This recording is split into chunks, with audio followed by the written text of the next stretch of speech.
इसी प्रकार से महाराज श्री के श्रीमुख से कथा प्रसंगों का निरंतर आनंद लेने के लिए पूज्य श्री के आधिकारिक YouTube चैनल को जरूर सब्सक्राइब करें और बेल आइकन को दबा दें।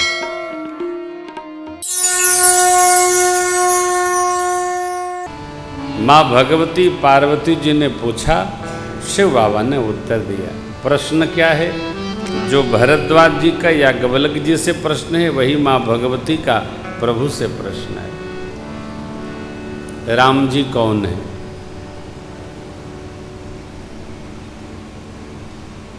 एक बात देखिएगा, केवल सनातन धर्म के भक्तों में ही भटकाव होता है।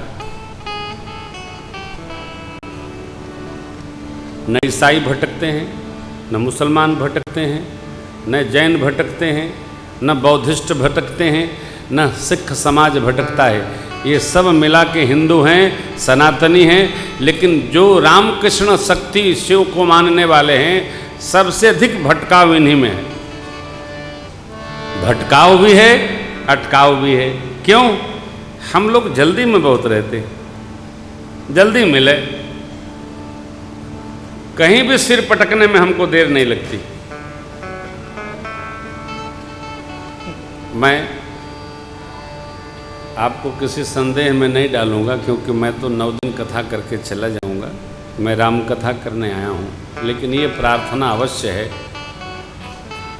कि भगवान की भक्ति करो, शैतान की भक्ति बंद करो, केवल भगवान को मानो।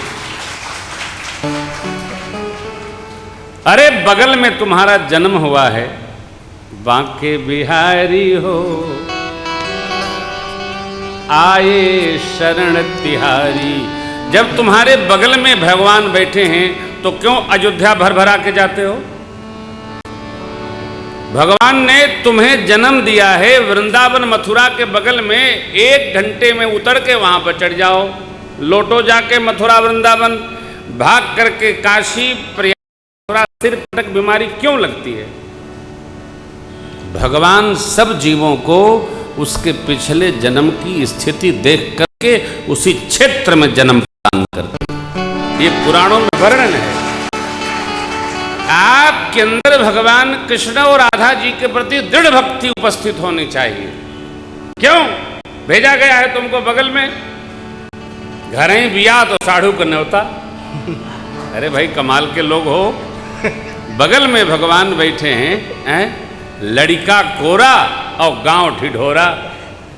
भगवान की योजना है, जो लखनऊ तक कानपुर तक जन्मे हैं उनको अयोध्या की ओर जाना चाहिए। मथुरा वृंदावन के जो निकट हैं उनको मथुरा वृंदावन 84 कोस में ही रहना चाहिए। केवल भगवान, केवल भगवान को मानो। और पहला दिन दूसरी बात कह रहा हूं, कथावाचक की मुंह से जो कथा निकले भगवान की, केवल सुनो, कथावाचक को न मानना। लोक परलोक दोनों नष्ट हो जाएगा। आप में से कोई मिलने का जब सूचना दें तो आएगा, हमसे प्रेम न करिए। ये जो लिखा पढ़ी में रामायण है, इस रामायण से प्रेम करिए। कथावाचक सुनावे कथा, कथा में प्रेम रखिए। व्यक्ति में प्रेम करोगे तुम्हारा विनाश हो जाएगा। व्यक्ति पूजा कदाप बंद करिए आप लोग। ये बहुत गलत परंपरा प्रारंभ हो गई है भारतवर्ष में। कथा सुनाने वाले के पीछे हम पड़े रहते हैं। महाराज दीक्षा दे दो। तुम्हारे अगल बगल जो सिद्ध पुरुष बैठे माला जप रहे हैं, इन संतों की शरण में जाकर के दीक्षा प्राप्त किया करो। कथावाचक के पैर में पड़ोगे तो लोक परलोक दोनों समाप्त हो। जिन साधु संतों ने यहाँ तप किया है, उन साधु संतों की शरण में आप जाइए। इटावा में खटखटा बाबा का नाम आपने सुना होगा। सिद्ध पुरुष थे। अपने यज्ञ में गंगा मैया, यमुना मैया से मांग करके घी उन्होंने 5 टीन पूड़ी बनवाई थी। अगले दिन मंगा करके वापस कराया था। ऐसे सिद्ध साधक 100 किलोमीटर के दरमियान ढूंढ लो, कोई न मिले, सीधे मथुरा वृंदावन की यात्रा करो। वहीं सिद्धों की भूमि है। आपको भगवान श्री कृष्ण की शरणागत प्राप्त होगी। सनातन भक्तों में जो विकार उत्पन्न हो रहा है, बाहर निकलो। जहां देखो वहीं भीड़ लगाए पड़े हैं आप लोग, समझ में नहीं आ रहा है। मजार है तो आपकी बाजार लगी है। पानी वाले बाबा आए तो हनुमान जी के भगत खड़े हैं। पानी वाले बाबा लो, क्या है भाई? साब हुआ होगा तब कबहू करी करुणा नर देही और देत ईश बिनु हेतु। अरे भक्त के घर में जन्म मिला हो, कसाई के घर में जन्म क्यों नहीं मिला?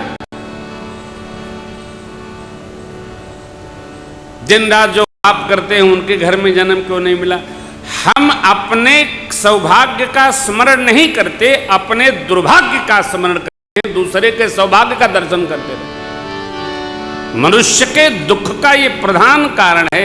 हमको हमारा शरीर कितना सुंदर परमात्मा ने दिया, मत पूजा करो, केवल भगवान से यही कहा करो, प्रभु आपकी मेरे पर बड़ी कृपा है, बस यही पूजा है। भगवान ने मानव तन दिया, भारत में जन्म दिया, आप जानते हैं ना, और जगह धर्म को डब्बा में बंद रखना पड़ता है, और भारत में धर्म वायुमंडल में विचरण करता रहता है। जिधर देखिए उधर धर्म दर्शन देगा हो। जिस जीव को दर्शन करिएगा उस जीव में धर्म दर्शन देगा। ये क्या है? ये तो भारतवर्ष। सातों पुरियां दुनिया के किसी देश में नहीं। अयोध्या, मथुरा, माया, काशी, कांची, अवंतिका, पुरी, द्वारावती, आप बताओ किस देश में सात पुरी है? गंगा, जमुना, चैव, गोदावरी, सरस्वती, कावेरी, सिंधु, नर्मदे, ये कहाँ है? ये तो भारत में है। कितना सौभाग्य है। हम अपने सौभाग्य का स्मरण करके मगन नहीं रहते, दूसरे के सौभाग्य वैभव को देखकर हम न जाने क्या हो गया जीव को जलन में रहते हैं। वैसा मेरे पास नहीं है। आपके पास क्या नहीं है? आंख से दिखाई पड़ता है, कान से सुनाई पड़ता है, मन से चिंतन कर सकते हैं, हाथ से सरकार की सेवा कर सकते हैं, अरे भोग लगा सकते हैं, भोग बना सकते हैं, माता पिता की सेवा कर सकते हैं, किसी को जल पिला, क्या नहीं है? जो है उसका हम स्मरण नहीं करते, जो नहीं है उसी में रुदन करते हैं। खास तौर से भक्तों की समस्या है साहब। यह कथा हमको यहीं जगा देती है। मेरे प्रभु वन जाते समय प्रसन्नतायाम न गताभिषेकतः परंतु तथा न ममले वनवास दुःखद। घर में रहें, अभिषेक होगा तो गदगद भाव नहीं आया, भगवान वन चले गए तो मलिनता मुख पर नहीं आई। क्यों? भगवान जानते हैं हम तो जहां रहेंगे वहीं मेरे पराक्रम से अयोध्या का निर्माण हो जाए। रोने का काम क्या? एक सूत्र इस वर्ष हमको मिला है। देखो आप, कोई आपको, जैसे ये समिति है, इतना बढ़िया सुंदर निर्माण हुआ, क्या बढ़िया बुजुर्गों ने तपस्या करके खड़ा किया है, हो गया। किसने व्यक्तिगत निर्माण किया हो तो दूसरा कहे तो मेरा है, तो मेरा कहने वाले और निर्माण करने वाले दोनों के जीवन में अंतर होता है। जिसने एक निर्माण किया वो इसको छोड़कर दूसरा भी निर्माण कर लेगा, और जो अनाधिकार चेष्टा करके मेरा है कह रहा है वो इसको भोग भी नहीं पाएगा और प्रकृति सजा दे देगी। राम कथा का न्याय है, यदि कोई तुम्हारे कर्तव्य को न समझकर अधिकार बिना अधिकारी भाव के बन रहा है तो प्रणाम करो, त्यागो, आगे बढ़ो। ये कथा का न्याय है। मेरे राम जी 14 वर्ष वन में भी रहे, तब भी उनके पराक्रम से देवताओं ने उनकी सेवा की। जगत को शिक्षा है, यदि अधिकार का युद्ध हो रहा है त्यागो, आगे बढ़ो, उलझो मत। उलझने से कम ऊर्जा निर्माण में खर्च होती है, और जो उलझ गए जीवन भर उलझे ही रहे, कुछ कर नहीं पाए। यही राम कथा का न्याय है। भगवान गए, जब प्रभु ने त्यागा तो अनुज ने देखा कि बड़े भैया ने त्याग दिया, पूज्य पिताजी ने त्याग दिया, तो मैं भी अयोध्या का त्याग कर दूंगा, भगवान की शरण कहूंगा। भगवान ने कहा 14 साल जब तक मैं ना आऊं आप अवध का संहार करेंगे, गुरु आज्ञा से हम आएंगे फिर प्रकाश प्रदान करेंगे। प्रभु करी कृपा पांवरी दीधी साधर भरत शीश। त्याग में सुख है गीता जी, त्यागत शांति निरंतर। युद्ध में सुख नहीं है, लड़ने में सुख नहीं है, परिवार ही है, समाज ही है। जहां युद्ध है वहां दुख है, 24 घंटे का कलमश क्रास है।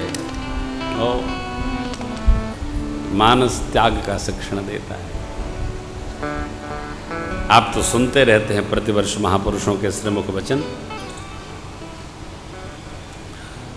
माघ मास में मेला लगा 1 माह, सारे ऋषि मुनि अपने अपने आश्रम जाने लगे तो भरद्वाज जी महाराज ने याज्ञवल्क्य जी के चरण पकड़े और कुछ प्रश्न किए। प्रश्न क्या है? ये राम जी कौन है? एक राम को मैं भी जानता हूँ, अयोध्या के महाराज के सुपुत्र। नार बिरह दुख लहेवु अपारा, भयउ रोष रन रावण मारा। प्रभु सोई राम की अपर को जाहि जपत त्रिपुरार। सत्य धाम सर्वज्ञ तुम कहु विवेक विचार। तो कथा का एक नियम है, कथा संक्षेप में भी होती है, विस्तार में भी होती है। संक्षेप में कब होती है?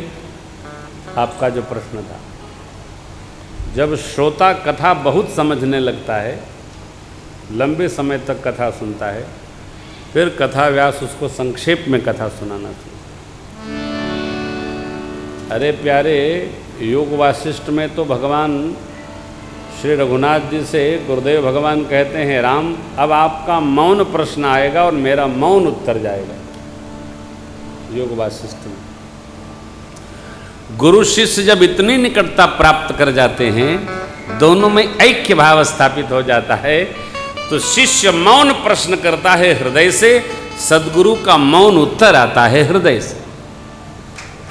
ऐसा भाव बन जाता है। आप में से जो लोग माता पिता के भक्त होंगे, मैं ये तो नहीं कहूँगा कि सभी लोग भक्त नहीं हैं, लेकिन जो लोग होंगे कलयुग को देखते हुए, उनमें ये भाव दृढ़ होगा। पिता या माता को कहना नहीं पड़ता है कि हमको क्या चाहिए, संतान पहले पूर्ण करती है। ऐसे पिता, इधर माता पिता की सेवा भावना लोगों में बढ़ी है, पहले से बढ़ी है। बढ़े इसका समिति को भी प्रयास करना चाहिए। शहरों में वृद्धाश्रम न खुले, घर सेवा केंद्र बने, जिससे संतान माता पिता की सेवा में दृढ़ता को प्राप्त हो। वृद्धाश्रम बनाने वाले स्वयं वृद्धाश्रम पहुंच जाते हैं, इसलिए वृद्धाश्रम का एकदम विरोध रखिए।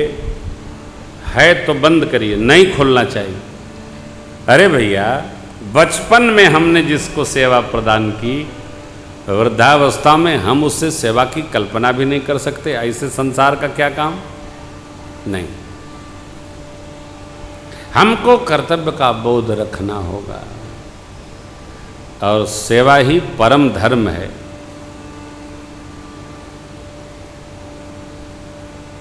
वो तो परहित परम धर्म है। ये माता पिता तो जिनसे हम हैं, ये कर्तव्य है, करणीय कर्तव्य है।